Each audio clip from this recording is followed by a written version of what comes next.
Hello guys, again welcome back to our channel.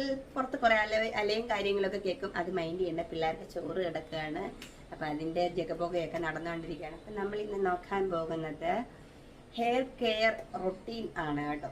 അപ്പം വലിയ കാക്കുന്നതൊന്നും എനിക്കില്ല, എൻ്റെ ഉള്ള മുടി എങ്ങനെ ഞാൻ കെയർ ചെയ്യുന്നു എന്നുള്ളതാണ് നിങ്ങളെ കാണിച്ചു തരാൻ പോകുന്നത്. ഞാൻ ഇവിടെ എഴുതിയൊക്കെ വെച്ചിട്ടുണ്ട്, ഞാൻ മറന്നു. ആദ്യം തന്നെ മെയിനായിട്ട് നമ്മൾ ചെയ്യേണ്ട കാര്യങ്ങൾ നമ്മുടെ ഹെയർ മസാജാണ്. അതെങ്ങനെയാണെന്ന് വെച്ച് കഴിഞ്ഞാൽ നമ്മൾ ഈ ഒരു നഖത്തിന്റെ പോർഷൻ നമ്മുടെ സ്കാൽപ്പിൽ തൊടുകയും ചെയ്യരുത്. എന്നെ പോലെ മാന്തി കീറുകയൊന്നും ചെയ്യരുത്. താരന്റെ പ്രോബ്ലം ഉള്ളവരും പേന്റെ പ്രോബ്ലം ഉള്ളവരും ഇത് ചെയ്യും എന്ന് എനിക്കറിയാം, കാരണം എനിക്ക് താരൻ ഉണ്ടായിരുന്നു. അപ്പോൾ നിങ്ങൾ ഈ ഒരു ഭാഗം സ്കാൽപ്പിൽ കിട്ടുന്ന രീതിയിൽ ഇങ്ങനെയുള്ള മസാജസ് ചെയ്യാവുള്ളൂ.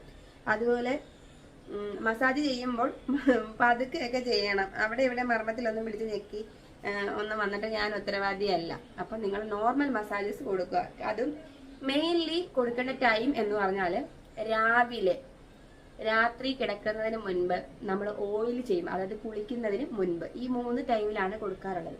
വീട്ടിൽ ചുമ്മാതിരിക്കുന്നവർക്കാണെങ്കിൽ ഇത് 3 നേരം പറ്റുമായിരിക്കും. രണ്ടാമത്തെ കാര്യം, നമ്മൾ ഇപ്പം എല്ലാവരുടെയും അവൈലബിൾ ആയിരിക്കും സ്ട്രെയിറ്റ്നറും ഹീറ്ററും ഒക്കെ. നോർമലി ഡേയ്സിൽ അത് യൂസ് ചെയ്യരുത്. എല്ലാ ദിവസവും മസ്റ്റായിട്ട് യൂസ് ചെയ്യരുത്. നോർമൽ എയറിൽ ഹെയറിനെ ഉണങ്ങാൻ വിടുക. അത് നിങ്ങളുടെ ഹെയർ പെട്ടെന്ന് ഡാമേജ് ആക്കും. ട്രീറ്റ്മെന്റ് ഹെയറിൽ അത് ചെയ്യണമായിരിക്കും, എനിക്കറിയില്ല. പക്ഷെ ഒബിയസ്ലി ഞാൻ പറയും, അത് ചെയ്യരുത്. നിങ്ങളുടെ ഹെയറിനെ അത് ഡാമേജ് ആക്കും. വലിയ പ്രത്യേക ഒക്കേഷനിൽ മാത്രം അത് ചെയ്യുക, ഓക്കെ. പിന്നെ മൂന്നാമത്തെ കാര്യം എന്ന് പറഞ്ഞാൽ നമ്മൾ കോമ്പാണ് കേട്ടോ. അതിനിടയ്ക്കാണെങ്കിൽ അത് താഴെ പോയി ഗൈസ്.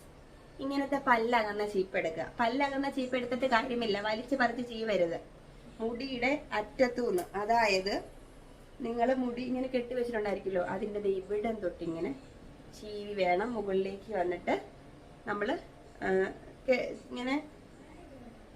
ഇങ്ങനെ വലിച്ചു പറിച്ച് ചീവരുത്. നമ്മൾ ഇവിടുന്ന് പതുക്കെ ചീവി ചീവി ചീവി ചീവി ചീവി ചീവി മുകളിൽ വരെ ചീവി. ഓക്കെ. ഇനി 3, എൻ്റെ ഹെയർ ഗ്രോത്തിന് ഭയങ്കരമായിട്ട് യൂസ്ഫുൾ ഉള്ള ഒരു സാധനമാണ് എണ്ണ. അപ്പം ഇത് കെമിക്കലാണ്, ഇത് യൂസ് ചെയ്യാമോ, നരയ്ക്കുമോ എന്നൊക്കെ പേടി വരും. പക്ഷെ എനിക്ക് സംബന്ധിച്ച് ഞാനിതിപ്പോൾ ഒരു എന്താ പറയുക 5 കൊല്ലത്തിന് മുകളിലായിട്ട് ഇത് യൂസ് ചെയ്യുന്നുണ്ട്. ഞാൻ ഡിഗ്രിക്ക് പഠിക്കുമ്പോഴാണ് ചേച്ചി ഇത് ഹൈദരാബാദിൽ നിന്ന് കൊണ്ടുവരുന്നത്. ഷാമയുടെ നിഖാർ ഹെയർ ഹെന്ന കേട്ടോ. അപ്പം ഞാൻ ഇതിന്റെ പല കമ്പനീസ് അവൈലബിൾ, പക്ഷെ ഞാൻ ഈ ഒരു കമ്പനി തന്നെയാണ് യൂസ് ചെയ്യാറുള്ളത്. ഇതിന്റെ ബ്ലാക്ക് ആയിരുന്നു ആദ്യം യൂസ് ചെയ്ത്, പിന്നെ ബ്രൗൺ ആയി, പിന്നെ ഈ റെഡായി. ഇതൊക്കെ വരുമെന്ന് കരുതും, പക്ഷെ വരത്തില്ല, പറ്റിയില്ല. പിന്നെ ചിലർക്ക് കാണുമല്ലോ ഈ ഏജിൽ വരുന്ന നര കാണുമല്ലോ. പ്രായമായിട്ടുള്ള നരയല്ല, അല്ലാതെ കുട്ടികൾ, നമ്മളിപ്പോൾ പ്രായമുള്ള കുട്ടികളല്ല, മിഡിൽ ഏജ് തെറ്റൊന്നും. അപ്പൊ അങ്ങനെയുള്ളവർക്കുണ്ടല്ലോ, അവർക്ക് ഇത് യൂസ് ചെയ്താൽ ആ ഒരു ഹെയറിൽ ഈ ഒരു കളർ വെച്ച് അടിപൊളിയാണ് കേട്ടോ. ഞങ്ങളുടെ ഫ്രണ്ട് അത് യൂസ് ചെയ്ത് കണ്ടിട്ടുണ്ട്, അടിപൊളിയായിരുന്നു. പിന്നെ പ്രായമായിട്ടുള്ള അമ്മമാർക്ക് യൂസ് ചെയ്യാന്ന് വെച്ചാൽ യൂസ് ചെയ്യാം, പക്ഷെ കളർ ഇഷ്ടപ്പെടുന്നവർക്ക് യൂസ് ചെയ്യാം. നോർമൽ ബ്ലാക്ക് ഹെയറിൽ യൂസ് ചെയ്താൽ കളർ വരും. പ്രധാനപ്പെട്ട ഒരു 4 കാര്യം ഞാൻ പറഞ്ഞുതരാം.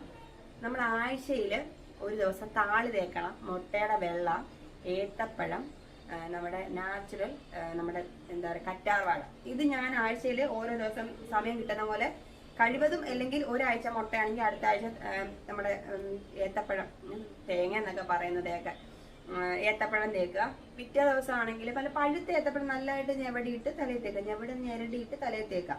ഈ എണ്ണയാണെങ്കിൽ ജസ്റ്റ് ചീപ്പ് വെച്ച് ഇങ്ങനെ ഇതാക്കിയിട്ട് തലയിൽ തേക്കുക. സോറി, ഇത് കറ്റാർവാഴയാണെങ്കിൽ. പിന്നെ മുടി കെട്ടി വെക്കുന്നത്, നമ്മൾ രാവിലെ നമ്മൾ എഴുന്നേറ്റ് ചിലപ്പം ഹൗസ് വൈഫ് ഉണ്ടായിരിക്കും, അല്ലെങ്കിൽ ജോലിക്ക് പോകുന്നപ്പോൾ കഴിവതും നമ്മൾ കുളിച്ചിട്ട് മുടി ഉണങ്ങിയതിന് ശേഷം കെട്ടിവ. നിങ്ങൾ സാധാ കിളിപ്പിന്നല വല്ല പിന്നീട് ഓഫീസിൽ ചെന്നിട്ട് ബ്രേക്ക് ടൈമിൽ ഒരു കോമ്പെടുത്ത് നോർമലിൽ കെട്ടി വെക്കുക. അത് പറ്റാത്തവരൊക്കെ ആണെങ്കിൽ എങ്ങനെയാണെന്ന് വെച്ചാൽ നിങ്ങളത് ഹാൻഡിൽ ചെയ്യുക.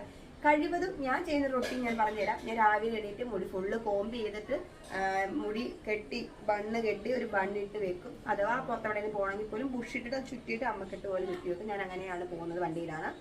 അല്ലെങ്കിൽ അത് മറ്റേ ക്വാളിറ്റിയിൽ വെട്ടിട്ട് അത് മടക്കി അടിയിൽ വെക്കും. കഴിവതും ഞാൻ മുടി കാറ്റ് കൊള്ളാതിരിക്കാൻ ശ്രദ്ധിക്കും. പിന്നെ പ്രത്യേകം ഫംഗ്ഷൻ്റെ കാര്യങ്ങൾ മാത്രമേ ഞാൻ അഴിച്ചിടാറുള്ളൂ.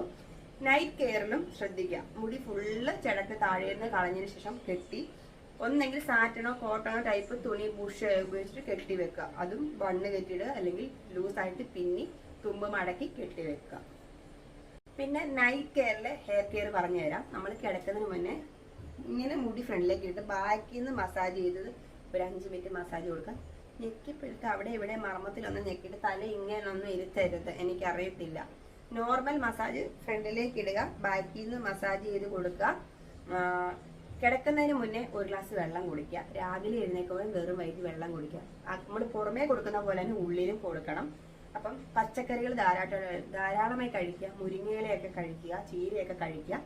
സാധാരണ പോലെ മുടി വളർന്നോളും. അപ്പം കെമിക്കൽ ട്രീറ്റ്മെന്റുകൾ എടുക്കാത്തവരുടെ കാര്യമാണ് ഞാൻ പറഞ്ഞത്. ഈ സ്ട്രെയിറ്റനിങ് സ്മൂത്തനിങ് ഒക്കെ ചെയ്തവരുടെ കാര്യം എനിക്ക് കറക്റ്റ് അറിയില്ല, ഞാൻ ചെയ്തിട്ടില്ല. ചെയ്ത് കഴിയുമ്പോൾ പറഞ്ഞു തരാം. ഓക്കെ, വീക്കിലി ഒരു ഷാമ്പു ചെയ്യുന്നത് നല്ലതായിരിക്കും. താളി ഇടുന്നവരാണെങ്കിൽ അത് വേണ്ട. ഷാമ്പു ഇട്ടാൽ മസ്റ്റായി കണ്ടീഷണർ യൂസ് ചെയ്യാം. ഒത്തിരി ഹാർംഫുൾ ആയിട്ടുള്ള ഷാമ്പു യൂസ് ചെയ്യാതിരിക്കാം. അപ്പോൾ ഇന്നത്തെ വീഡിയോ ഇത്രയേ ഉള്ളൂ. വീഡിയോ ഇഷ്ടപ്പെട്ടാൽ നിങ്ങൾക്ക് യൂസ്ഫുൾ ആണെന്ന് തോന്നിയാൽ സബ്സ്ക്രൈബ് ചെയ്ത് സപ്പോർട്ട് ചെയ്യുക. വീണ്ടും നല്ല നല്ല വീഡിയോ ആയിട്ട് വരുന്നത്. എന്തെങ്കിലും വീഡിയോ സജഷനോ കാര്യങ്ങളോ ഉണ്ടെങ്കിൽ കമന്റ് ബോക്സിൽ പറയുക. അത്രയേ ഉള്ളൂ. Thanks for watching.